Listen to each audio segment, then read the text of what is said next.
Hello friends, welcome to Defence Matrix. तो आज का जो वीडियो है उसमें हम एक काफ़ी इंपॉर्टेंट टॉपिक को डिस्कस करने वाले हैं और ये थोड़ा टेक्निकल जाने वाला है। तो ऑपरेशन सिंदूर जो कि हमारे लिए एक बड़ी सक्सेस है, उनसे हमें इंपॉर्टेंट लेसन्स भी मिले हैं जिनको लेकर हमें चेंजेस यहाँ पर करने हैं। तो ऑपरेशन सिंदूर में हमारे जो एयर टू सरफेस ऑपरेशंस हैं और सरफेस टू एयर ऑपरेशंस हैं, ये हाईली सक्सेसफुल रहे हैं। पर एयर टू एयर ऑपरेशंस हमारे लिए बड़ा लेसन बने हैं। हमने ये चीज़ रियलाइज करी कि जो हम सोच रहे थे कि ये फ्यूचर का वॉरफेयर होगा, ये प्रेजेंट में आ चुका है और इसके लिए हम फिलहाल पूरी तरीके से तैयार नहीं हैं। सच कहा जाए तो खाली रफाल को छोड़कर कोई दूसरा प्लेटफॉर्म इंडियन एयरफोर्स की सर्विस में नहीं है जो कि मॉडर्न कॉम्बैट के हिसाब से कॉन्फ़िगर्ड हो। तो पाकिस्तान हमारे लिए कोई बहुत बड़ा थ्रेट नहीं रहा और हमने इनको जल्द ही न्यूट्रलाइज कर दिया।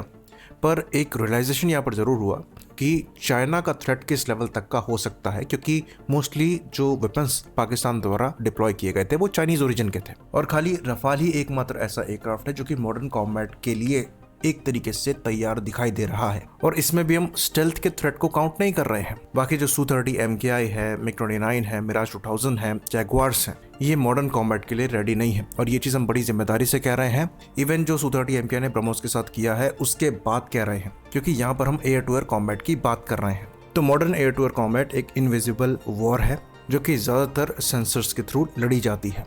मॉडर्न इलेक्ट्रॉनिक्स इतने ज़्यादा एडवांस हो गए हैं कि जो ओल्डर जनरेशन के इलेक्ट्रॉनिक्स हैं वो उनके सामने बिल्कुल फेल होते हुए नजर आ रहे हैं।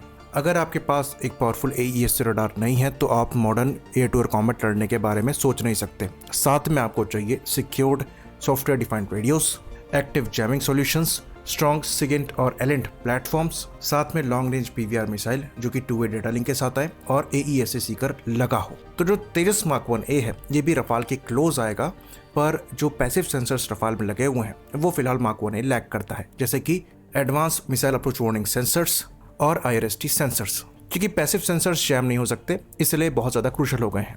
इलेक्ट्रॉनिक सिग्नल्स ट्रिकी होते हैं, पैसिव सेंसर्स के साथ ऐसा केस नहीं है और इसलिए मॉडर्न कॉम्बैट में ये मैंडेटरी होना चाहिए। तेजस मार्क 1A में फिलहाल नहीं है। तो effective air to air combat के लिए आपके पास क्लियर बैटल पिक्चर होनी चाहिए। आपको पता होना चाहिए कि एनिमी कहाँ पर है, तभी आप उसको टारगेट कर सकते हैं। साथ में बेहतरीन सिचुएशनल अवेयरनेस भी होनी चाहिए कि अगर एनिमी आपको टारगेट कर रहा हो तो आपको पता होना चाहिए कि मिसाइल कहां से आ सकती है, ताकि आप उसके अगेंस्ट में एक्टिव जैमिंग भी डिप्लॉय कर पाएं। तो modern air to air combat में जो AESA रडार है ये एक बहुत बड़ा डिफरेंशिएटिंग फैक्टर होता है। ये कैपेबल होते हैं LPI मोड्स में ऑपरेट होने के लिए, जिसकी वजह से ये आपको ट्रैक भी कर रहे होंगे तो आपको जानकारी नहीं होगी। तो अगर आपके पास प्रॉपर डिजिटल RWR नहीं है तो आप इनका पता नहीं लगा सकते। साथ में इनमें कैपेबिलिटी होती है साइड लोब्स और ऑफ एक्सिस लीकेज को मिटिगेट करने की, तो एलेंट और सेकेंड प्लेटफॉर्म्स का काम ये डिफिकल्ट बना देते हैं। तो अगर आपके पास प्रॉपर RWR नहीं है तो आप डिटेक्ट ही नहीं कर पाएंगे कि आपको ट्रैक किया जा रहा है और आप पर मिसाइल लॉन्च कर दी गई है। और मॉडर्न मिसाइल जो कि खुद AESA सीकर के साथ आती हैं, उनको ट्रैक करना और ज़्यादा मुश्किल हो जाएगा। इसलिए मिसाइल अप्रोच वार्निंग सेंसर की रिक्वायरमेंट एग्जिस्ट करती है, ताकि ये पैसिव सेंसर मिसाइल को ट्रैक कर पाए, उसे विजुअली आइडेंटिफाई करके। चलिए ये भी मान लिया कि आपके पास ऐसा सेंसर है जो कि ये पता लगा सकता है कि आप पर मिसाइल आ रही है, आपको पेंट किया जा रहा है। उसके बाद भी अगर आपको AESA के अगेंस्ट में जैमिंग सॉल्यूशन प्रोवाइड कराने हैं तो AESA जैमर चाहिए। फॉर्चुनेटली तेजस मार्क 1A में आपको ये मिल रहा है, इवन रफाल के स्पेक्ट्रा में भी ये है, लेकिन बाकी IF के प्लेटफॉर्म्स में नहीं है। दूसरी चीज़, इंडिया मॉडर्न एलेंट और सेकेंड प्लेटफॉर्म लैग करता है, I-STAR जैसे प्लेटफॉर्म लैग करता है। इसलिए ऑपरेशन सिंदूर के बाद तुरंत इन प्लेटफॉर्म की रिक्वायरमेंट को सामने रखा गया है। तो अवैक्स में भी कैपेबिलिटी होती है सिग्नल इंटेलिजेंस और इलेक्ट्रॉनिक इंटेलिजेंस के ऑपरेशंस को परफॉर्म करने की, पर वो लिमिटेड होती है।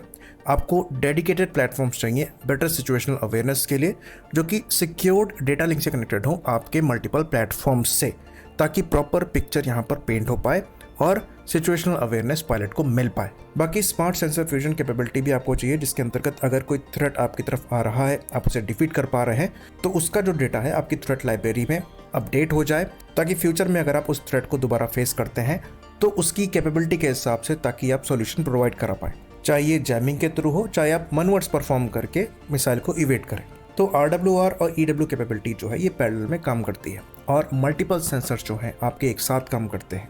सेंसर फ्यूजन इसलिए इम्पॉर्टेंट है। वहीं पर अगर आप ऑफेंसिव जा रहे हैं तो आपको ये इंश्योर करना है कि एनिमी को ये पता ना लगे कि आप उस पर कब अटैक कर रहे हैं। इसमें आपका AESA रडार एक क्रूशल रोल प्ले करता है, साथ में जो सिक्योर्ड कम्युनिकेशन है वो एक क्रूशल रोल प्ले करती है और आपका जो वेपन है वो भी एक क्रूशल रोल प्ले करता है। तो मीटियोर के साथ रफाल का जो कॉम्बिनेशन है इसलिए डेडली बोला जाता है। बाकी जो दूसरे IAF के प्लेटफॉर्म्स हैं उनमें पहली बात तो AES रडार्स नहीं है, जिसकी वजह से ये बहुत लाउड है ये कहा जा सकता है। यानी कि ये कब आपको ट्रैक कर रहे हैं, कब मिसाइल लॉन्च कर रहे हैं, कब मिसाइल आपके पास आ रही है, इसका पता लग जाता है। साथ में आप इनके अगेंस्ट में अगर जैमिंग सॉल्यूशन प्रोवाइड कराते हैं तो ये पूरी तरीके से अंधे हो जाएंगे, सिचुएशनल अवेयरनेस खत्म हो जाएगी। तो अगर आपके पास सिक्योर्ड डेटा लिंक है तब भी इस कमी को आप ओवरकम कर सकते हैं, लेकिन ऑफेंसिव कैपेबिलिटी तब भी आपकी सफिशिएंट नहीं होगी। तो खाली वेपन इंटीग्रेट कर देना ही यहाँ पर सॉल्यूशन नहीं है, आपको प्रॉपर अपग्रेड करना पड़ेगा। इसलिए Su-30 MKI के अपग्रेड को पुश किया जाना बहुत ज़्यादा ज़रूरी है, क्योंकि करंट फॉर्म में ये platform air to air combat के लिए फिट नहीं है, खासकर चाइना के रिगार्ड में। बाकी मिराज 2000s, MiG-29s और जैगवार्स के लिए तो आप इन्हें रिप्लेस ही कर दे तो ज़्यादा बेहतर है। जैगवार डारिन 3 फिर भी आपका कैपेबल है, AES रडार के साथ आता है, लेकिन बाकी प्लेटफॉर्म्स नहीं, और अभी उनको अपग्रेड करने का मतलब नहीं है। हाँ, अगर आप एयर टू ग्राउंड ऑपरेशंस में उनको इस्तेमाल कर रहे हैं तो बात अलग है, क्योंकि स्मार्ट वेपन्स आप उनसे इंटीग्रेट करके ड्रॉप कर सकते हैं, कोऑर्डिनेट डालकर वो अपना काम कर देंगे। इसमें आपको प्रायर इंटेलिजेंस चाहिए होगी और कोऑर्डिनेट। Su-30 MKI ने ब्रह्मोस के साथ यही किया था। पर एयर टू एयर कॉम्बैट एक दूसरा बॉल गेम है, इसलिए जो IAF ने एडिशनल रफाल के ऑर्डर दिए हैं हम उसके अगेंस्ट में नहीं है, क्योंकि हमें पता है कि कितना बड़ा कैपेबिलिटी गैप है।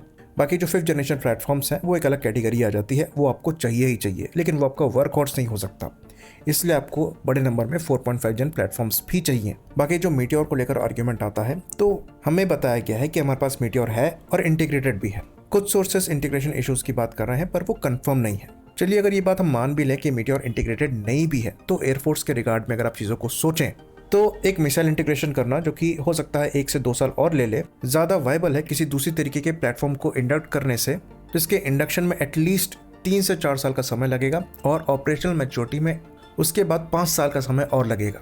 तो आप 7-8 साल वेट कर लें या 2-3 साल वेट कर लें, इस लिहाज से भी रफाल सेंस बनाता है।